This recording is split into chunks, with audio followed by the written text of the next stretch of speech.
सुविधा तो बहुत हो तथापि कौन करिया पेट पाई आमे सब किछि सहिया पड़छ। सरकार आगुरु कहिथिले शुणिबे बोली एबे आसिला परे शुणुनथि हम कथा हमर स्थायी नियुक्ति दियंतु हमकु हम दरमा बुद्धि करंतु दीर्घ 8 दिन है आम ये आसी सकाल आसी पीएमसी आम रैली कर ठिकादार पथर उठी जाए आम चिरस्थायी कर रोचु किंतु एपर्त आम सरकार किसी आम कथा शुणुना चली के दिन जाए शुणे से दिन रैली चलो आम ये राति रही आम शुणा बाध्य राति 10टा है बर्तमान रास्ता कड़े शोचती घर परिवार छाड़ी आसुँच तथापि विश्वास अच्छी सरकार आप कथा शुणी हाँ आगे से विश्वास अच्छे आमर सरकार निश्चय शुणे शुणला पर्यटन रैली चलो चिरस्थायी कर ठिकादार पथा उठी जाऊ समस्त स्थायी नियुक्ति मिलू जदि कथा न शुणिले ताने लोक सरकार हेल्ले कोठी क्या जदि प्रकृत लोक दुख से बुझे तो लोक सरकार आ जदि से निज इच्छा से काम करेंगे लोक सरकार बोली कहवाटा भूली आमर। नमस्कार ये दृश्य हूँ राजधानी Bhubaneswar lower PIMS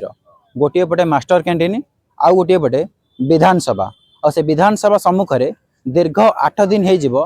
Odisha outsourcing कर्मचारी मानक गणधारणा देखा जाइए किंतु ए पर्यंत सरकार देखा ना कि कौन प्रतिश्रुति ना विगत दिन में आपड़ देखिथे सरकार पारादीप मे फेयर एंजॉयमेंट करुँच तो पार्टी ऑफिस रे एंजॉयमेंट करूँ 8 दिन हो ए जगार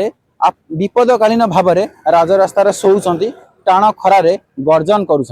ए पर्यंत कौन अधिकारी माने जगार देखा दर्शन ना आपण मैंने सीधा सड़क आपण मानक मु देखी जे रास्ता कड़े से मैंने कौ भली ढंग से शोचती किंतु एबे भी जदि आपण मैंने जिबे कौन विधायक पाखु कि मंत्री पाखु से मंत्री माने ठीक तांको रूम रे एसी देकर से शोथे आपण मैंने ये दृश्य देखुवे जे क्यों भली विपदकालीन भाव में मशा बण कर्मचारी माने शोचती ये सही कर्मचारी माने जो कर्मचारी विगत दिन में सरकारी ऑफिस सरकारी दफ्तर गुड़िक निज कार्य संपादन करते किंतु आज से पेट सेकंड निज दरमा वृद्धि सहित समान काम को समान दरमा दाबी नहीं आज राजरास्तार उपस्थित होती सीधा चालक चलतु किसी भाई मान सहित आलोचना करवा। भाई दीर्घ 8 दिन हम आप जगार स्ट्राइक करपर्यंत कौन से अधिकारी मैंने आपन को देखा देले किसी प्रतिश्रुति देले किए भी देखा दे ना कि किसी प्रतिश्रुति मिली ना आज पर्यंत जितेबाला 8 दिन है एपर्यंत कौन नेता कि मंत्री देखा दर्शन नहीं आपंकर आशा अच्छी आगामी दिन में से किसी प्रतिश्रुति देवे। हाँ आमर आशा अच्छी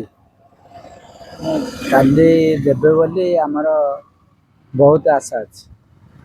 कौटी आपण घर कौटी गंजाम जिला भुवनेश्वर साउथ डिविजन भंजनगर 8 दिन है जितेबाला देखा दर्शन ना कौन खाइबा कौन पीवा ये रास्ता कड़े शोचती कौन असुविधार सम्मुखीन होती आप सुविधा तो बहुत हो तथापि कौन करिया पेट पाई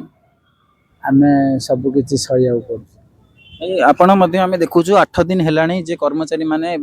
राजरास्तार गर्जन करुँच ये रास्ता कड़े शोचती कि मंत्री मैंने घर भितर एसी लगे शोथे कौन दृश्य देखा जाऊनी गणमाध्यम जो देखा से दृश्य देखी पार ना सब देखुन जाऊन नीरव रोचन कौन कहे सरकार को कौन आह्वान रमर स्थायी नियुक्ति दिंतु आमको आम दरमा बुद्धि करंतु अपन जिते भोट देते सरकार जिते आसी आशा थिला जे सरकार आसिले से आपण कथा शुणे बोली सरकार आगुरु कहिथिले शुणिबे बोली एबे आसिला परे शुणुनथि हम कथा सीधा सड़क भाव में आप देखुवे जिते ये सही कर्मचारी माने जे कि से सरकार को आने हाथ थिला एवं भोट देते जे सरकार आसिले कोड ना कोड एम कथा शुणे एम दुख शुणी एम स्थायी नियुक्ति देवे और दरमा बढ़ाइबे किंतु आज से सरकार निजे निज गादी की माड़ी बसी जो कथा गुड़ाक से प्रतिश्रुति देते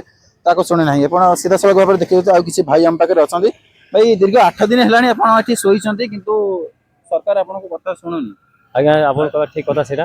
दीर्घ 8 दिन है आम ये आसी सकाल आसी पीएमसी आम रैली कर ठिकादार पथर उठी जाए आम चिरस्थायी कर रोचु किंतु एपर्त आम सरकार किसी आम कथा शुणुना चली के दिन जाए शुणे से दिन रैली चलो आम ये राति रही आम शुणा बाध्य।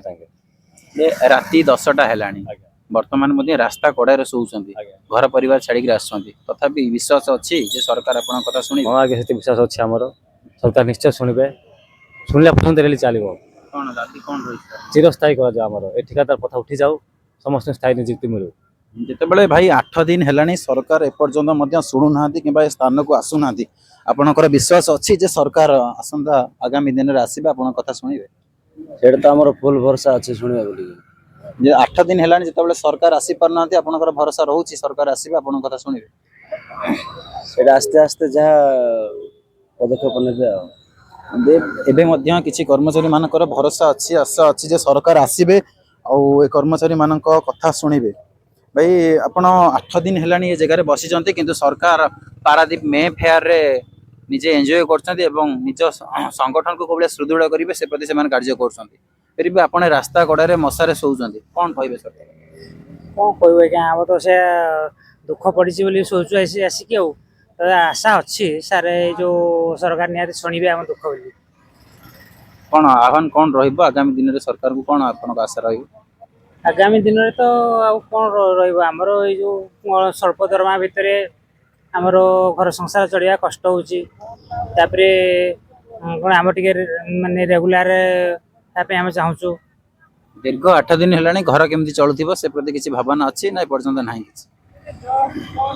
ସେଇ ତ ଘରର ଚଳଣି ପାଇଁ ଆମେ ଆସିକି ଏଇ 8 ଦିନ ହେଲାଣି ଏଠି ରହିଛୁ ଘର ଯେମିତି ଭଲରେ ଚଳିବ ଭଲରେ ଛୁଆ ପିଲା ରହିବେ ଏଇଥିପାଇଁ ଆଜି ଆମେ 8 ଦିନ ହେଲାଣି ଏଠି ଆସି ପଢିଛୁ। କୁହାଯାଉଛି ଯେ ଲୋକଙ୍କ ସରକାର ଲୋକଙ୍କ ପାଇଁ କାମ କରିବା ପାଇଁ ଆସିଛି କିନ୍ତୁ ଆପଣ ଏ ରାସ୍ତା କଡ଼ରେ ଶୋଉଛନ୍ତି ଲୋକଙ୍କ ସରକାର କ'ଣ ଆପଣଙ୍କ କଥା ଶୁଣିବା ପାଇଁ ପ୍ରସ୍ତୁତ ଅଛନ୍ତି ଯଦି କଥା ନ ଶୁଣିଲେ ତାହେଲେ ଲୋକଙ୍କ ସରକାର ହେଲେ କୋଉଠି ଆଜ୍ଞା ଯଦି ପ୍ରକୃତରେ ଲୋକଙ୍କର ଦୁଃଖ ସେ ବୁଝିବେ ତାହେଲେ ତ ଲୋକଙ୍କ ସରକାର ଆଉ ଯଦି ସେ ନିଜ ଇଚ୍ଛାରେ ସେ ତାଙ୍କର କାମ କରିବେ ତାଙ୍କର ସେ ଲୋକଙ୍କ ସରକାର ବୋଲି କହିବାଟା ଭୁଲ ହେଇଯିବ ଆମର। ଆଗାମୀ ଦିନରେ କ'ଣ ରହିବ ସରକାରଙ୍କୁ ଆସନ୍ତା କାଲି ଆପଣ ଯୋଉ ଡାକରା ଦେଇଛନ୍ତି ଆଜ୍ଞା